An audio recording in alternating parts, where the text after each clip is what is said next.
All right.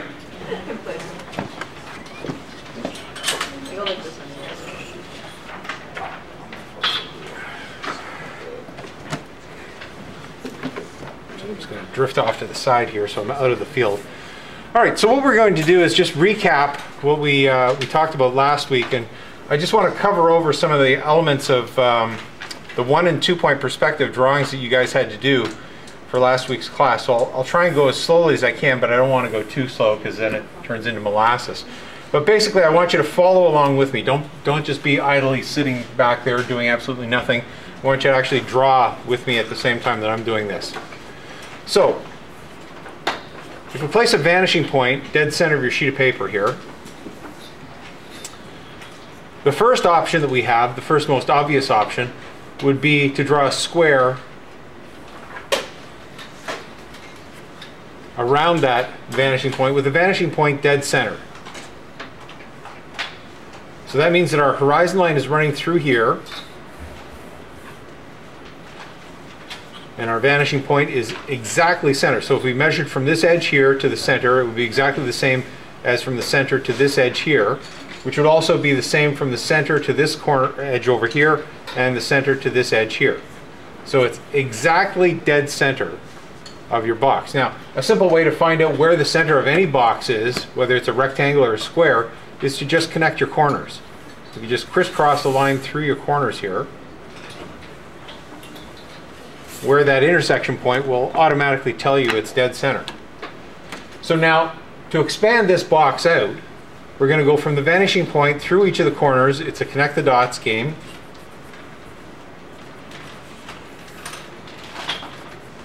And as I mentioned, I'm just going to repeat over some of the stuff because there are the very basic rules that we have to follow, and I need you to hammer these into your brain over and over and over again so that it becomes second nature.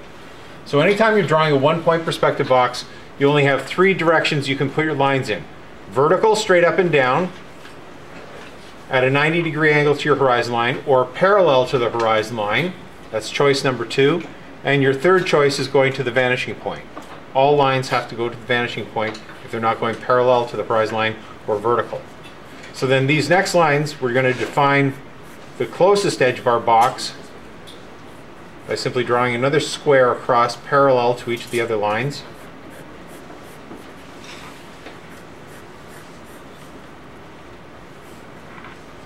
So that we end up looking into the box from the end.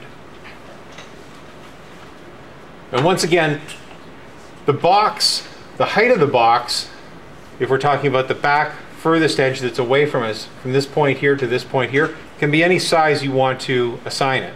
This could be 3 inches high, it could be a foot high, it could be 10 feet high. It's totally up to you. Just depends on the scale you want to assign for it. So whatever that height is, our horizon line is going half the distance in between it. So that's your choice number 1. So no matter what you do with this box, no matter how you rotate it, it's identical. So if I take this off the tape here and I turn it sideways, it's exactly the same. My horizon line is going across this way. It's dead center. It looks identical to the way it looked before. If I rotate it upside down, it's exactly the same. If I rotate it another 90 degrees, again, it's exactly the same. There's no difference. Okay? So that's your choice number 1. And that's basically, if you want to give it a name, it's a pure 1 point, straight on 1 point perspective. Now our next option, if we just draw this first box that we drew here, just draw another one just below this one. Make it the same size. We're going to make all these boxes the same size just for the sake of conformity. So this is the inside back edge. Our next option is to take the vanishing point and slide it along the horizon line to about half the distance between the very edge, where the wall is here, and the center of the room. Put it roughly about halfway in between those 2 points. So your horizon line will bisect it right through the center there. There's your dead center point. So you're just going to go half the distance to worry about there. And so from that point, we now extend our lines out. And you'll see that the angles will change slightly. This will become sharper on this side. and this edge over here will start to open out a little bit further. So we see less of this edge, but more of this side over here. And our top and bottom, because the horizon line is dead center, the top and bottom remain exactly the same. They should look almost the same as, well, they should be exactly the same as we had in our top drawing here. So what we're doing in relationship to the box is we're no longer looking straight at the box at the center point. We've now shifted ourselves slightly over to the left.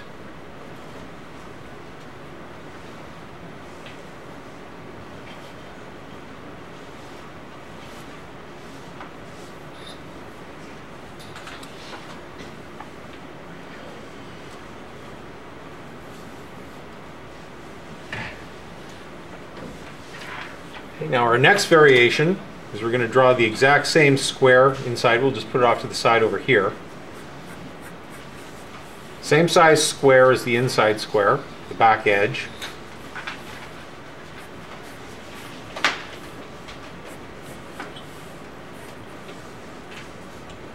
And once again, we're going to place our horizon line dead center across here.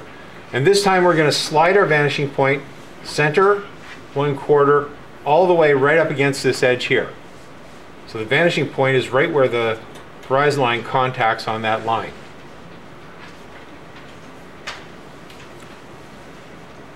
Actually, let's do it the opposite way, because I didn't put enough space between here and here. It's not going to give me enough open space there. So I'm going to place the vanishing point over here, which is exactly the same. It's just flipped over on the other side. So my vanishing point is going to go right here. So now I connect through my corner points. So these two lines here are just going to go straight up and down. They've got to go to the vanishing point here. So they're just going to go parallel to this line like this. Then these lines here are going to flare out a little bit further like that. And same thing on this side here. So now we're introducing more of this edge here. Nothing on this side here. And the top and the bottom should again remain exactly the same as they are here, because they're right along the horizon line, where the horizon line is dead center. So both the top and the bottom relationship between this distance here and this distance here will be identical to the previous one. So now it's as though we're looking at the box and we've slid ourselves. Personally, we've moved in relationship to the box right up to the very edge of the wall. So all we see is just that sliver line of the wall there. Bless you.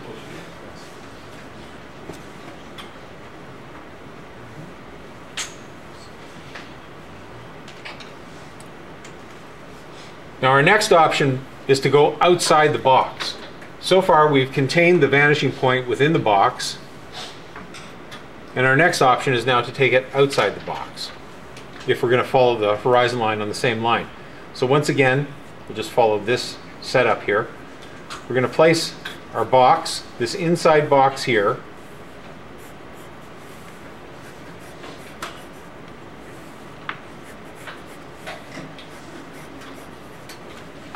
just like that.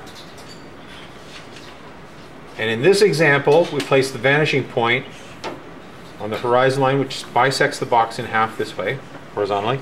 We place the vanishing point right here. Now we're going to slide it outside the box to roughly about here. Just a little bit outside.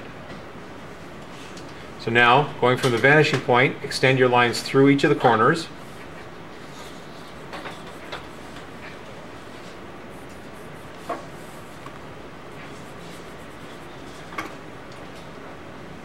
And using the same lines that you have here, the distance on these lines here, draw the lines across to describe that top edge. And the same thing along the bottom. And where these points crisscross each other, that gives you the marker for where the leading edge of that corner is going to go. So again, it's a game of connect the dots all the way through.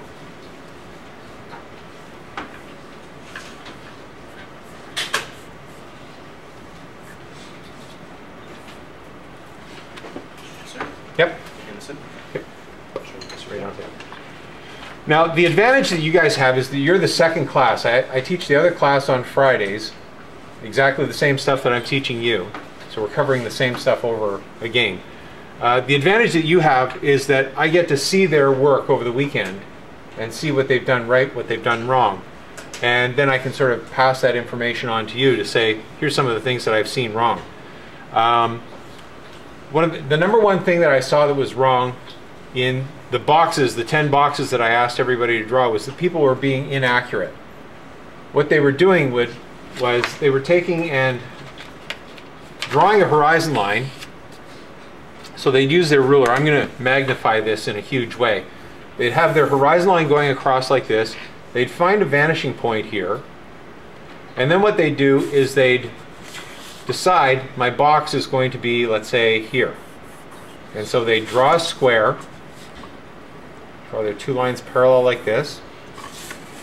And then they draw their lines parallel this way to the horizon line. Oops. Like this. But then what they would do is they would start to get inaccurate with where they were going. They'd connect their vanishing point, but then they'd miss the corner slightly. Okay? Or on this one here, let's just say I did this. I'm going to exaggerate it, but they would do stuff like this, where the line was not quite hitting it. Or they'd go over here, and they'd miss this corner. Okay, so some of the corners they'd hit, some of them they wouldn't. But in some cases they'd hit the corner here, but then they just wouldn't even connect it to the vanishing point over here on this side. So the line would go like that. Okay, so you can see how now these two lines here are starting to go parallel to each other. They're not actually receding off into the distance. And now when they go to draw their second box, let's say I use a line that's parallel to this line right here. I connect it in here. I'm going to draw my line up, and even, let's say I'm just slightly off. See how I'm tilting the line a little bit? Just being slightly inaccurate with the line going across there. And let's say I do the same thing over here, but I tilt it in. When I go to connect those 2 points now, look what happens.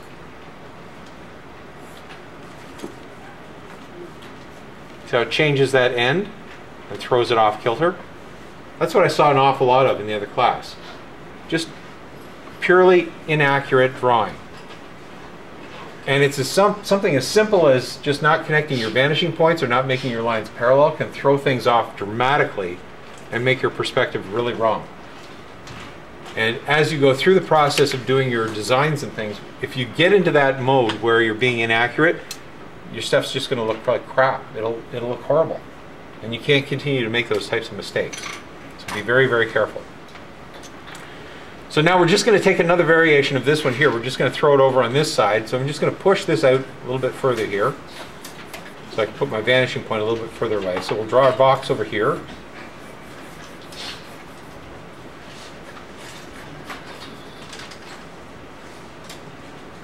And I'm going to place my horizon line straight through the center again. Just extend it a little bit further away. And instead of placing the vanishing point close to the outer edge, I'm going to put it further away, up to about there. So again, connect your dots, extend your lines through.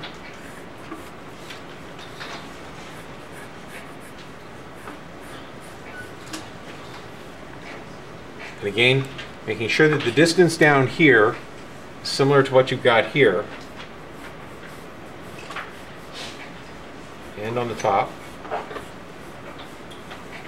create those bisecting lines that allow you to connect your points.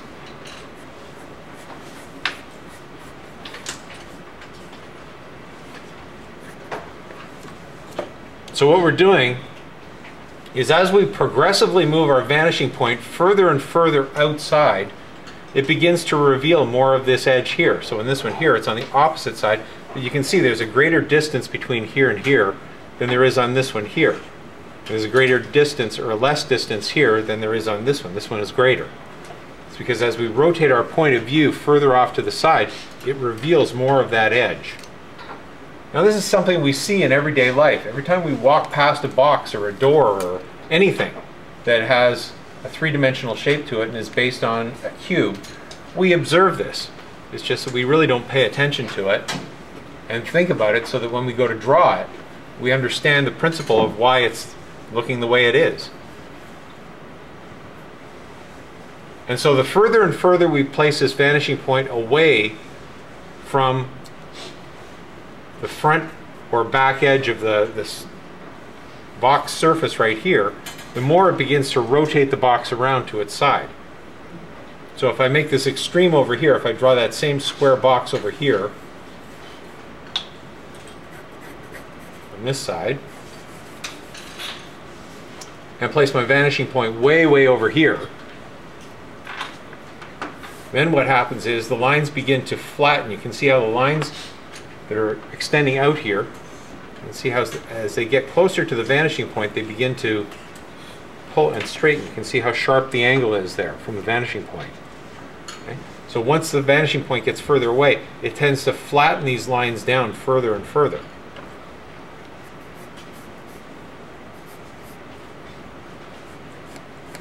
Sort of running out of paper there. Once I end it there.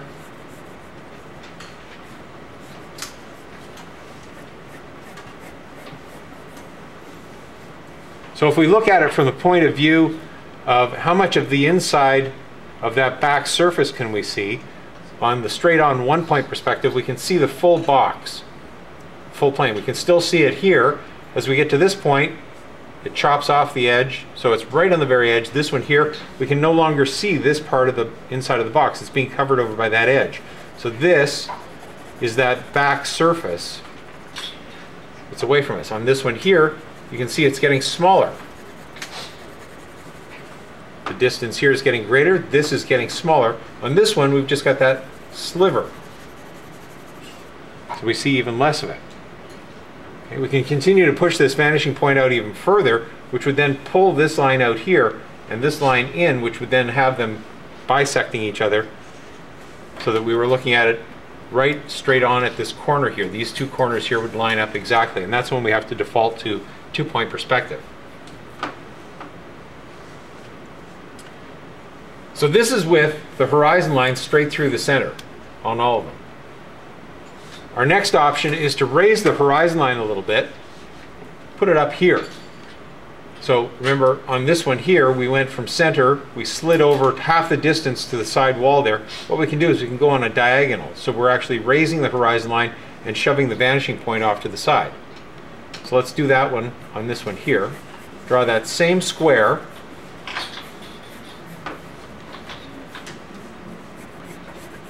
So you're trying to keep that back square of your box exactly the same size.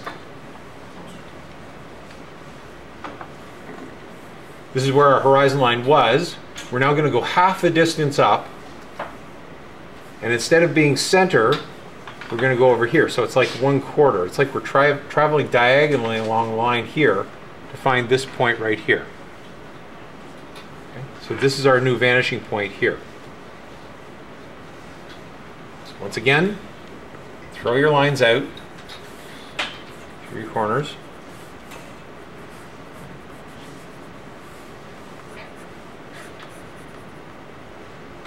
And now what this begins to do, because we're raising our horizon line, it's going to lower this line here. It's going to close off this edge here as well. The bottom is going to begin to open up, and this side here is going to open up. So now these two edges here, we see more of these and less of these. They should theoretically be equal distance on each one.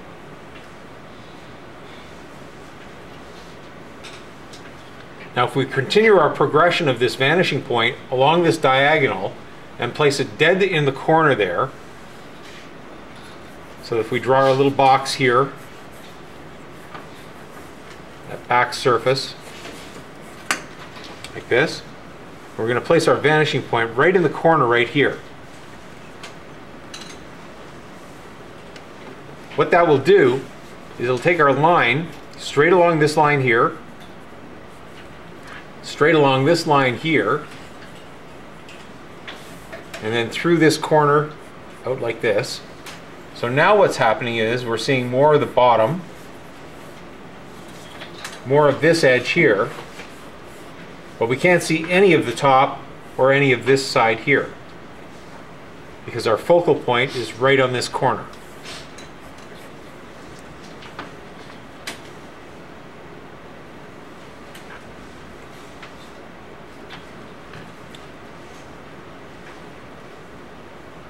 So now our next choice, similar to what we did after we got from here to here, this one is similar to this in that it's right along the edge. This one's right along the corner.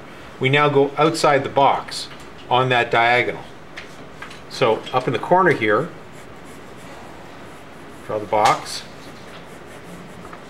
which represents the farthest edge, or the farthest surface. So we had our vanishing point here. Now we're going to take the vanishing point, we're going to move it outside the box right there. So now extend your lines through your corners.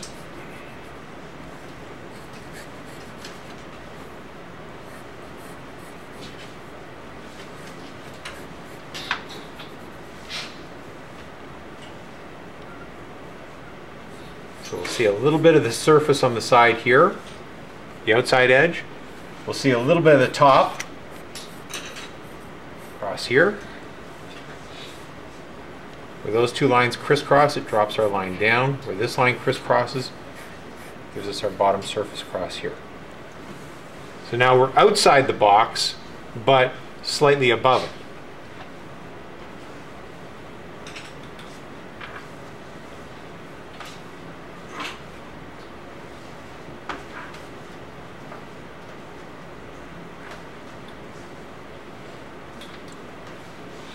And our next choice, if we just draw the box way over here,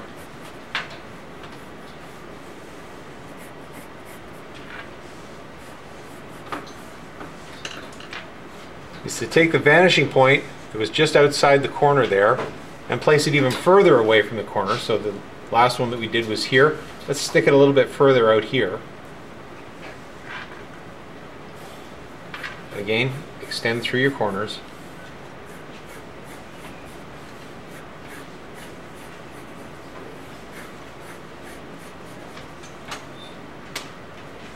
See how it begins to tilt the box further.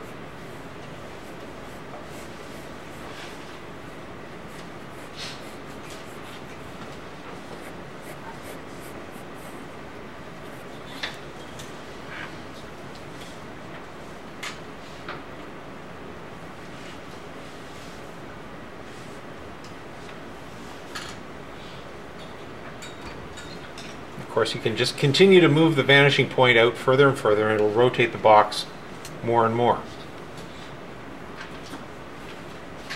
So let's see, we've got 1, 2, 3, 4, 5, 6, 7, 8, 9, 10. Those are your 10 basic options that you have. Now, there are lots of subtle different variations above and beyond that, which are basically this. We'll just show them to you on your basic square. So if you just draw a square like this, we'll just plot out where your options are. You've got center, you've got over slightly a little bit with the horizon line in the middle. We've got right on the very edge of the box. We've got just outside the edge of the box. Then we've got further out. And we've got up towards the corner here, right on the corner, just outside the corner, and then way out. So those are your basic choices that you have. But again, we can sort of push these further and further, or you can have halfway variations on each one. So you can see here, this is like a 45-degree angle here, from here to here. So if we went halfway between that to a 22.5-degree angle, we could pick a point there, or we could pick a point there, or we could pick a point in here, or we could pick a point in there, or pick a point in here, or here, or further out here. So there's lots of other just pushing variations on it. But those are your basic choices that you would have. All right. So if I take these boxes now and just rotate them. So right now the horizon line is all going this way. If I rotate the boxes in this direction, now my horizon line is shifted. This is a one-point perspective looking straight on at the center, but my horizon line is higher than the box. This one's off to the side, higher to the box. Okay? So I'm simply shifting where the horizon line is going on each of the boxes. And these ones here, it's going slightly lower. If I shift it around this way, it just goes to the other side. If I shift it this way, it changes it again. Right? So the variations that I have here, you can now begin to plot those all the way around like this as well. Okay, we go in the corner here, down here, here, here, in the corner here, here. Okay. So those are all your variations that you can have. So there are the 9 that are inside the box, and then you've got the 1, 2, 3, 4, 5, 6, 7, 8 that scatter around the outside edge of the box. And then continue that all the way around and just keep adding and adding and adding. Right? So there's only a certain number of options that you have when you're drawing your one-point boxes. And then you begin getting redundant with it over and over. It's just looking at it from a different side or above or below. So if you keep this in mind, you'll know that it really is quite simple, that you have a limited number of choices. It just depends on what your point of view of the box is and how you want to perceive it. So that comes from deciding where you are in relationship to the box. Right? You decide what your horizon line is, and you determine what's the height of the box. If your horizon line falls inside the box, the height of the box, then you'll be somewhere in here with your horizon line and vanishing points. If you're higher or lower, then you'll be outside. Okay? Or off to the side, or one side or the other. So those are your basic options that you have for one-point perspective.